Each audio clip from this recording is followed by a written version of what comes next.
Bonjour à tous. Et voilà, on arrive à la fin du voyage, c'est le dernier vlog avant mon départ. Je repars dans 2 jours maintenant. Mais les 2 derniers jours, je vais les passer à Tokyo, à me reposer, à faire un peu de shopping, des choses comme ça. Donc voilà, je me suis dit, je vais faire ce dernier vlog maintenant. Et surtout, je vais le faire ici parce que je profite du fait qu'il n'y a absolument personne.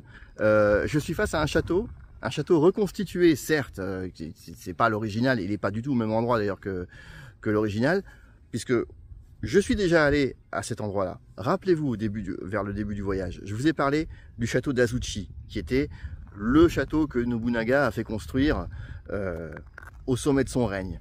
Et bien pourtant, ce château, il existe. En fait, il a été reconstitué, mais pas du tout à Azuchi. Il est ici, assez loin du lac Biwa quand même. On est dans la préfecture de Mie, on est à Ise, à côté de la ville d'Ise. Certains connaissent sans doute Ise-shima. Et ce château reconstitué, le voilà. Et vous allez comprendre tout de suite pourquoi je voulais absolument le voir. Non, sérieux. Il en jette, non? Regardez-moi cette merveille. Alors ok, c'est une reconstitution, mais putain, qu'il est beau quoi. Franchement, là, je vous avais dit que mon château préféré c'était celui d'Osaka, mais disant ça, je savais pertinemment qu'à mon avis celui-là, il allait lui passer sous le nez quoi. C'est clair, parce que vraiment, non, il est top. C'est juste dommage qu'on puisse pas y entrer, parce que je pense qu'on est en basse saison et du coup il est fermé, on peut pas le visiter parce que c'est aussi un musée à l'intérieur. Mais comme ici, il se trouve qu'il est dans un parc à thème. Il est dans un parc à thème qui s'appelle Ninja Kingdom, Ise Ninja Kingdom. Alors oui, c'est un parc consacré aux ninjas, effectivement, parce qu'on n'est pas très loin d'Iga, de la fameuse région d'Iga, donc la région mythique des shinobi. Je vous renvoie vers la vidéo que j'avais fait sur les ninjas. Et au sommet, enfin tout en haut de la colline qui surplombe ce parc, et ben voilà, ils ont reconstitué. Alors, ils disent que c'est à l'échelle, donc il est vraiment... à la taille, c'est la taille qu'il avait normalement.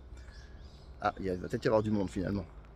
Mais moi je trouve que c'est peut-être un petit peu plus petit que le vrai quand même. Bon, on va avoir de la compagnie parce que je vois le banana bus qui arrive et qui ramène du monde. Donc je vais continuer le vlog en descendant, mais je voulais quand même vous montrer ce château. Voilà, je repasse la porte, évidemment, avec toujours l'emblème de Oda Nobunaga, évidemment. Alors, je ne vais pas prendre le bus, je vais descendre à pied, parce que je suis monté à pied. D'ailleurs, c'est le banana bus, je vous le montre. Voilà. Le banana bus. Il n'y a que les Japonais pour faire ça.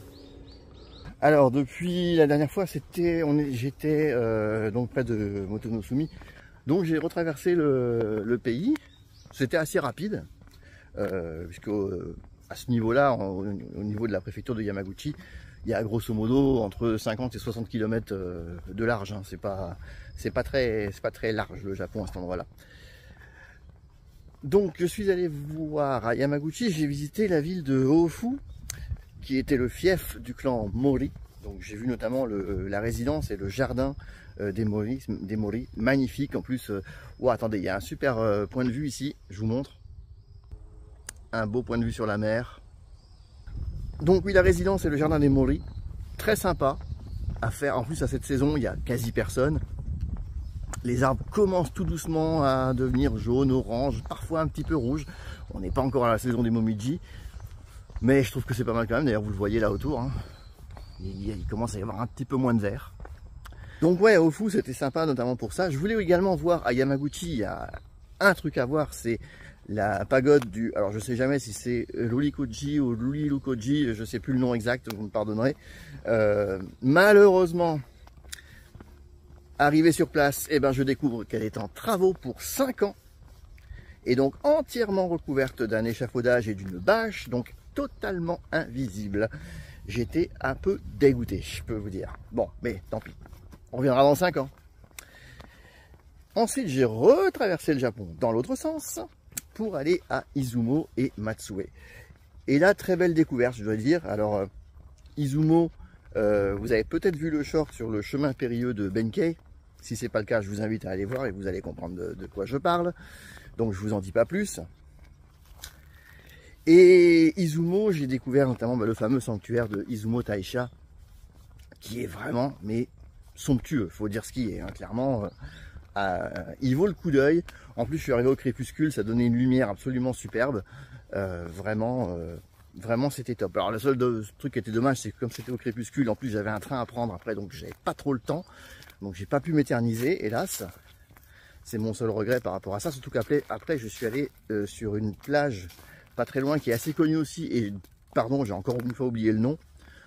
Et magnifique coucher de soleil sur cette plage avec un petit sanctuaire sur un rocher. C'était splendide. Et là aussi, j'aurais bien voulu faire un time-lapse, hein, je vous avoue. Mais bon, voilà. Quand on a un train à prendre, on a un train à prendre. Hein. Et ensuite, j'ai découvert la ville de Matsue. Très jolie ville. Franchement, alors... Vraiment, j'ai vraiment adoré, j'ai vraiment trouvé cette ville superbe, avec en plus sur le lac Shinji directement. Le château de Matsue est un des 12 donjons originaux du Japon, c'était top. En plus on peut faire une balade sur les canaux, enfin dans les douves, mais en fait c'est des canaux, après ça fait tout le tour. Et c'est une balade qui dure presque 50 minutes, et franchement c'est à faire, c'est vraiment à faire. Ah, il y a de nouveau un beau point de vue, je vous le mets, voilà. C'est pour ça que je suis content de ne pas avoir pris le bus. On peut profiter des paysages. Donc ouais, Matsue, très belle découverte. J'ai vraiment adoré. Et puis, les 2 jours suivants, là par contre, je dois avouer que c'était un peu le contraire. Je suis revenu sur Kyoto.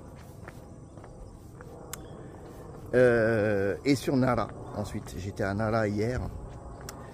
Et franchement, ces 2 jours-là, je dois bien avouer que bah, c'était pas terrible. C'était pas terrible. Alors, j'adore Kyoto, c'est pas la question. Oui, j'ai vu notamment le palais Heian, enfin le sanctuaire Heian Jingu. Ça aurait été bien s'il n'y avait pas autant de monde, évidemment, comme toujours à Kyoto, et surtout si le temps avait été de la partie, parce que là, contrairement à aujourd'hui, pendant 2 jours, on a eu un temps assez moche, on va dire, c'est pas top. De même que la petite balade avec le Toroko, alors c'est mon 3e Toroko hein, depuis que je suis là. Le fameux train de la ligne Sagano, le fameux Romantic Train, donc qui part de Saga Arashiyama et qui va jusqu'à Kameoka. Et honnêtement, bon, avec le temps qu'il faisait, c'était pas... Bon, c'est sympa. Mais très drôle. Le lapsus révélateur. Non, très sincèrement, ça vaut pas le Toroko de Kurobe, honnêtement. En plus, c'est encore une fois, c'est blindé de monde. Alors, j'ai pas eu besoin de le réserver. Alors, j'ai lu un peu partout que oui, il faut réserver un mois à l'avance, il faut se lever à 3 h du matin pour être. Bah, moi, je suis arrivé, j'ai acheté mon billet et voilà quoi. Hein, sincèrement, pas eu besoin de réserver quoi que ce soit. Alors, je sais pas. Bon, peut-être que à cette période-là, ça va. Évidemment, le train était plein, mais bon, et c'est justement un peu ce que je lui reproche. Mais sinon, bon, les paysages, ça va, c'est sympa, mais bon. Alors oui, peut-être que c'est plus sympa quand il y a les momiji, d'accord. Bon, peut-être, je sais pas. Je voulais faire la forêt de bambou, mais avec le monde qu'il y avait, en plus c'était le vendredi, jour des sorties scolaires, il y avait des écoles à gogo, donc des collégiens, des lycéens. Ça bouchonnait à pied, ça bouchonnait, sincèrement. Donc j'ai dit, laisse tomber la forêt de bambou, c'est mort. Je me suis rabattu, alors j'ai quand même vu, on parlait de Nobunaga il y a 2 minutes, enfin il y a 8 minutes, et j'ai trouvé, parce que c'est pas facile à mettre la main dessus, j'ai trouvé le Honnoji, donc le temple où Nobunaga a été entre guillemets assassiné, mais enfin le temple qui a été donc attaqué par Akechi Mitsuhide et ses hommes, et où Nobunaga donc a fait son seppuku. Alors celui-là, faut le trouver parce qu'il est vraiment planqué entre les immeubles à Kyoto. Et sincèrement, j'ai eu du mal à mettre la main dessus. Donc bon, ça c'était assez sympa. Après, je voulais voir le pont Gojo aussi. Malheureusement, il s'est mis à pleuvoir. Donc du coup, bah, c'était un petit peu raté. Et Nara. Alors Nara, bah, je dois dire que franchement, j'étais un peu déçu parce que parce qu'il y avait un monde fou, et je ne parle pas que des touristes, mais il y avait un monde fou sur la route. Et voilà, c'est la première fois que je vois des bouchons comme ça au Japon depuis 2 mois que je suis là. Vraiment, c'était infernal. Toute la région, hein, pas seulement la ville de Nara, mais vraiment toute la région autour. Hier, c'était un enfer. J'ai passé plus de temps dans la voiture que que à faire les visites. Et du coup, j'ai dû en zapper quelques-unes parce que franchement, voilà, j'ai pu faire que le Todaiji et encore vite fait. Je suis même allé voir le Byodo-in à Uji. J'ai vu également l'ancien palais impérial de Heijōkyō, donc de l'époque de Nara. Ça, c'était sympa à faire. J'aurais bien voulu faire aussi celui de Fujiwara et d'Asuka, mais avec les bouchons, ben, le temps d'arriver, il faisait presque nuit. Donc je me suis rabattu sur le mausolée de Jinmu, un petit peu en fin de journée, au crépuscule. Bon, en plus comme il faisait pas super beau, bon, ça va donner des images pas super, mais tant pis. Mais en revanche, ce qui était vraiment super, hier, c'est l'hébergement. C'était mon dernier Airbnb. Et alors celui-là, alors je vous ai fait un short, donc vite fait, mais là je vous en montrerai un peu plus dans les futures vidéos qui sortiront plus tard. Et je vous remettrai le lien en description. Parce que vraiment c'était topissime. Alors, c'est une ville qui est un petit peu à l'écart de tout, qui s'appelle Nabari. C'est ici, pas très loin d'Iga. Ah, ici, c'est pas très loin d'Iga, en fait, c'est dans la région d'Iga. Et vraiment, c'était un hébergement. Alors, c'était vraiment pas cher, je crois. C'était genre 20 € la nuit. Hein. Mais alors, une maison datant de l'ère Meiji. Excusez du peu. 150 ans la maison. Avec des... Enfin, c'est un décor de fou. Et en plus, le propriétaire, super sympa. En plus, passionné un peu de rétro gaming et de toutes les choses, de tous les animés des années 70-80, donc un peu de ma génération, quoi. Du coup, on a un peu discuté en partant. Il m'a même filé un petit cadeau en souvenir. Il m'a laissé choisir dans sa collection de... Alors, vous savez, les fameuses cartes à collectionner, mais pas les cartes que vous connaissez. Non, non, les anciennes cartes. Les cartes... je vais essayer de vous la montrer, je l'ai sur moi. Hein. Les cartes comme ils avaient avant, les cartes cartonnées. Regardez, je vous montre. Voilà. Carte de Dr Slump en cadeau. Eh, c'est pas beau ça? Alors pareil aussi derrière, il y a encore... Je sais pas de quel jeu ça provient, hein, mais s'il y a des spécialistes, des collectionneurs parmi vous, je sais pas si ça vaut quelque chose, mais croyez-moi, je la garde. Hein. Ça, ce cadeau-là, pour moi, il vaut de l'or. Donc vraiment un hébergement superbe. Il y a même une authentique armure de samouraï. Donc il m'a confié que c'était l'armure de son arrière-arrière-grand-père, donc il date de l'époque d'Edo. Moi j'étais là, j'ai dit mais pourquoi je peux pas rester plus longtemps quoi, c'était trop bien. Donc vraiment, je peux dire que là j'ai bien terminé je termine bien le voyage quand même, clairement.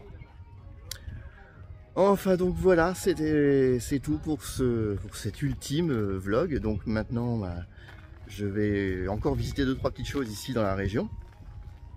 Et du coup, je vous montrerai plus tard, bah, que vous verrez dans les futures vidéos. Hein. Et puis ensuite, retour à Tokyo et puis on reprend l'avion. Hélas, si je puis dire, parce que bon, bah, comme toujours, tous ceux qui sont allés au Japon le savent, hein, ça va être la dépression post-japonome ensuite. Mais bon. Au moins, j'aurai toutes ces images à monter, ça va me rappeler des super souvenirs.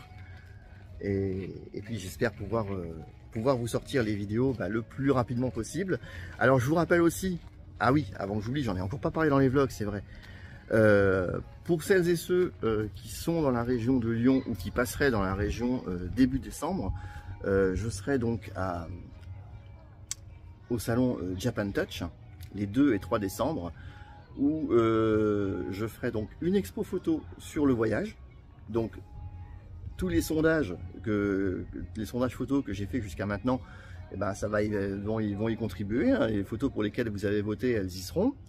Il y en aura d'autres évidemment. Bon, il y aura que, d'après ce que je sais, il y aura une quinzaine. Je peux mettre une quinzaine de photos au maximum. Donc voilà, ça va être difficile de choisir parce que j'en ai quand même plus de 4 ou 5 000 je crois déjà.